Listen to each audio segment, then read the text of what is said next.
siempre la pobreza, la marginalidad, teniendo que hacer las poleas para doblar los caños.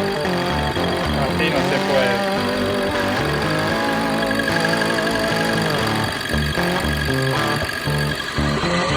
Rebusques del viejo tornero.